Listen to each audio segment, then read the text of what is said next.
So propaganda is not something that is only older. In fact, there's propaganda examples from really the dawn of time, but I found three pretty good ones. So our first one here, obviously you don't have to write anything down, but this is a Superman, Batman, and Robin comic book, right? And this is, very old, as you can see. It's 15 cents. This is right, actually, I can put a date on it because that guy right there, do you know who he is? That's Hitler. He's the leader of Germany at this time, and that's Mussolini, the leader of Italy, and that right there is the leader of China, because this is propaganda against World War II. Or rather, that America, and these superheroes are seen as a very American concept, is going to knock out the Axis, or the opposite powers, with bonds and stamps. So if you, as an American citizen, go out and buy what's called a war bond or buy stamps, you are supporting the war effort, and you can help to fight Germany and fight in World War II. And that is propaganda. Similarly, going back a few years to World War One, I know it's World War One because it says the Great War down here. That's another name for World War One. And you can see a young boy playing with soldiers, right? And a young girl sitting on her dad's lap. Oh, yeah, I have a lightsaber as a pointer. Isn't that sweet? A young girl sitting on her dad's lap, and even she, as you can see, is sort of looking at war images there. And she asks, "What did you do in the Great War, Dad? Like, were you a part of this incredible patriotic war?" Now, if we read some articles, and one day you will with me in 8th grade, you'll learn that the Great War wasn't really all that great. So this is definitely promoting a positive image of the war. Miss Rose, though, okay, these are all like, old examples or whatever. Okay, well, I have this more modern one here for you. As you can see, little Sergeant Jackson, Sergeant Jackson there, and Private Cutie Pie Child. They are dressed in our current uniforms in the Army, and this was posted, as you can see here, by the U.S. Air Force on Facebook, and it says, "We couldn't do what we do without the support of those around us. Sending a huge thanks to the military kids today." It names the children. I've blocked that out. And they are imitating their fathers as he salutes this guy. And this was released. They gave permission to have these photos, and it's all tagged with the cute and children and insta good, right? Happy, happy. Oh, so cute, says a commenter. But even this, a very positive thing. Absolutely, what the Air Force says is true. They could not do what they do without the families, and it is important to have family support in the military. But it is promoting a positive view of our military, which leads me to the point that not all propaganda is old, and not all propaganda is negative. Please pause the video and write in some nice big letters, maybe with a, box around it like this. Not all propaganda is old. All right, I'm moving on to the next one because you have one more to write like this. Not all propaganda is negative. Please write, propaganda does not have to be negative. That image of these children supporting the military is not a negative image, but it is promoting a biased or misleading point of view. In this case, more biased than misleading, right? Because bias can be good or bad. Misleading is generally pretty bad. Please also write that, zoom out, propaganda is a tool and a powerful weapon. Depending on how you use propaganda, you can use it to increase the profits of your company. You can use it to promote an organization you feel passionate about. You can use it to make a positive difference in the world through advocating for others or the environment or animals. Or you could spread information that possibly harms people. Let's think about how. So if you're my student and you are taking notes with me, you're going to write down common propaganda techniques as your next header. And I would like for you to also write down that these are bias propaganda techniques. So we are also going to look at some propaganda techniques that have more to do with misleading information, and you'll make another list of those, but these are all about sort of promoting bias.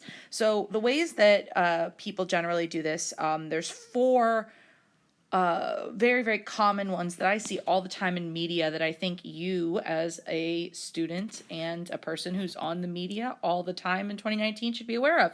So the first is called the bandwagon effect. And the bandwagon effect states that if everybody's doing it, so should you. It must be like the best thing ever. So my favorite commercial that shows the bandwagon effect, don't worry, I'll come back to those notes, is this one. This is a commercial in which this mom here takes her kid to school, and he makes the joke that he's like dressed like a lawyer, and he clearly hates it. It's his new school, right? And then as she is taking him to school, she sees these kids walk up to the school, and she yells out the window and makes a big fuss, and the kid is just so horrified to be so embarrassed, and she's asking them questions. She asks them to turn around and then asks where these cool kids where they got their clothes, and they say Old Navy, duh. And the mom takes him away in the car to go and take him to Old Navy. So because everybody's wearing those clothes, they're cool, so he should too. This commercial is also an example of our next technique, and it has to do with the fact of this name right here. Julia Louis-Dreyfus is a famous actor, and therefore that commercial also uses what's called the propaganda technique of testimonials. Testimonials are when famous people say that this is such a great thing. Well, people do that all the time. McDonald's always has a famous person supporting their brand. Honestly, in the case of you guys, these two are often seen on social media when you are watching a particular YouTube video where maybe they review products, or they try out different ideas or things or experiences. This is someone that you think is famous or someone important to you, right? A testimonial from them about why it's great and how everybody should do it. So right now in 2019, it kind of makes me think of the Visco girl trend. Well, everybody's got scrunchies, so should I. And like that famous person has a hydro flask. Oh my God, or whatever. So my favorite one of these from when I was your age is this commercial for Sprite. This is Drake, and he's like not feeling the music or whatever, and the producer's asking what's wrong, and he's like, no, try it again, bro. And so then he takes a sip of Sprite, and what happens to Drake? Well, he, hold on, let's see. He becomes unleashed.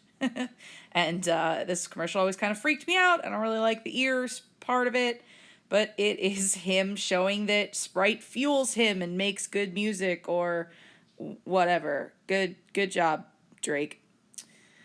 The next one's called repetition, and this is hearing about a product over and over and over and over and over again. So that must make it a great thing. Again, one of the reasons why these products that you buy are so popular is just because of repetition. This is a lot of what Apple depends on. You know, you see Apple products and iPhones all over the place, so it must be a great thing. A great example is my favorite commercial ever. And by favorite, I mean my least favorite commercial ever. Oop, I'm actually just drawing on it. I want head on right here. This is a 30-second commercial, and in this 30-second commercial, all it says is literally head on, apply directly to the forehead. Head on, apply directly to the forehead. Head on, apply directly to the forehead until you want to punch the TV. But shocker, it works, and we hear that repetition all the time, and that makes us think maybe we want to buy that thing, but let's make that go away. Finally, we have emotional appeal, because oh my gosh, actually, like, I have feelings. Whatever this emotional advertisement is, it's clearly the right thing. That is also propaganda. And this is the one that anyone who's promoting a particular nonprofit organization, or you should donate to this organization because I feel passionately about it, they're appealing to your emotions. So my example is a non-smoking commercial, which you'll see right here. So this was an advertisement made for the Chilean Corporation Against Cancer, and it's a really powerful ad showing how smoking isn't just suicide, it's murder. It says, 'cause secondhand smoke kills children. Isn't that awful? You know, there's others where the smoke becomes a noose, as you can see, or the smoke becomes a halo because children of parents who smoke get to heaven earlier. Oh, my feelings, my heart. And there you see that, you know, we're really appealing to emotions. So I want now, looking at this list again, to think about the idea that where does Pocahontas fit into this into these propaganda techniques? So I want you to think about it a little.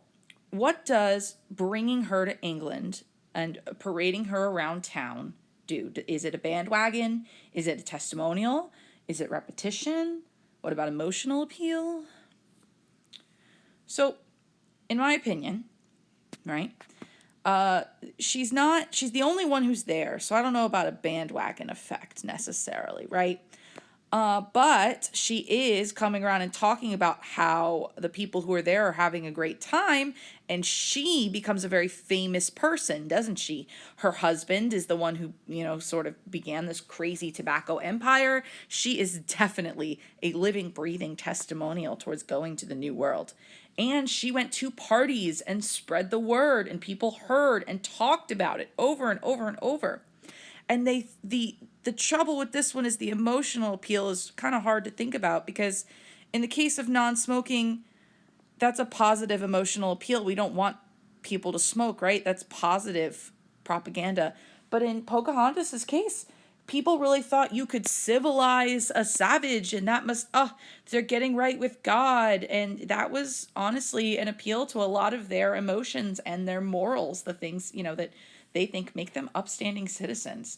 So Pocahontas is an example of a lot of these propaganda techniques. And as more and more people went to the New World because of Pocahontas, people started to jump onto the bandwagon.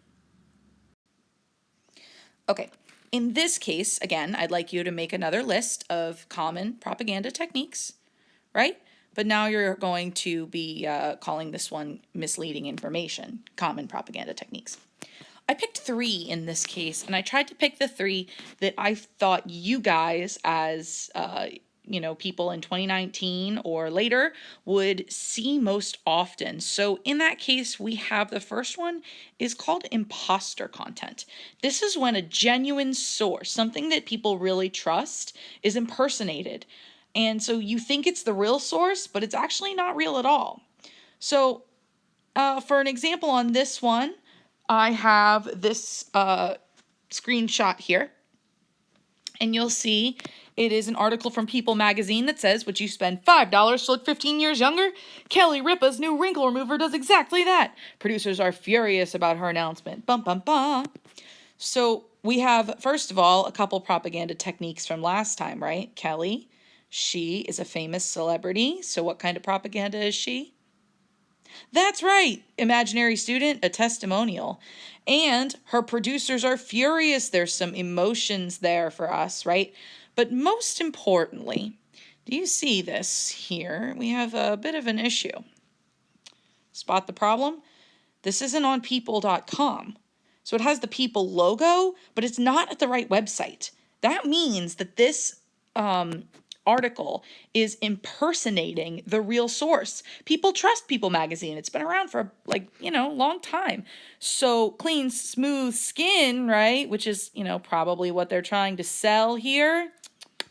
Looks like impersonating information to me. Let's look at our next one. It's called false content. False content is pretty much exactly what it sounds like. Untrue information shared as the truth, but disguised, probably due to some false background information. If you're in Miss Rose's class, history class, you'll know that background information is called context, right? We talked about contextualization.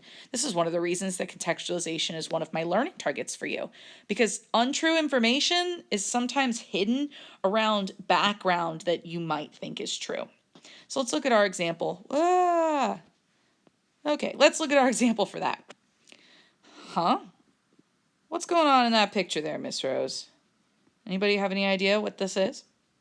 This is a photograph of the Salem witch trials. The Salem witch trials are an awesome example of false content in a narrative, because these women really were persecuted for being witches. And the background information that they had said that they were witches because they had boils in the wrong places, or they were out walking late at night, and just because they couldn't sleep didn't matter. That must mean you are a witch.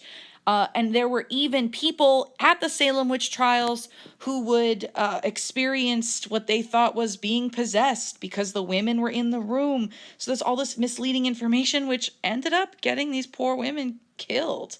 And that is definitely false content. More on that in a later Miss Rose history date. Finally, you're going to see a lot of manipulated content on the internet. This is real information, but it's manipulated in some way to be harmful or to deceive you. Honestly, a lot of political content does this. They might take one true fact, take it right out of its background information, and suddenly you have no idea what you're looking at. So, Miss Rose, you keep doing that. I know, imaginary student. Let's look at this one. So this is an article about Pokemon Go causing a major accident in the middle of the highway, because it says that he stops in the middle of the highway to catch a Pikachu. That is not what actually happened in this incident. You can actually search and find this image in a real traffic accident. Somebody has applied Pokemon Go to real information to get people hyped up about something, right? They probably don't have a very positive viewpoint on this game. So again, which one is Pocahontas? Let's see, we'll go down the list. So she is a Native American who is now becoming sort of Englishized. So depending on how you see that, she is a genuine source, but she's not representing the majority of sources. So you can almost say she's kind of an imposter in this situation, not to any fault of her own, of course. Equally, untrue information is being shared about her because the context around the issue is that, they all want to be English. Meanwhile, back in the United States, in the New World, that's just not true. And in turn, a lot of colonists end up going to the New World and end up dying because this information is manipulated to harm and deceive them.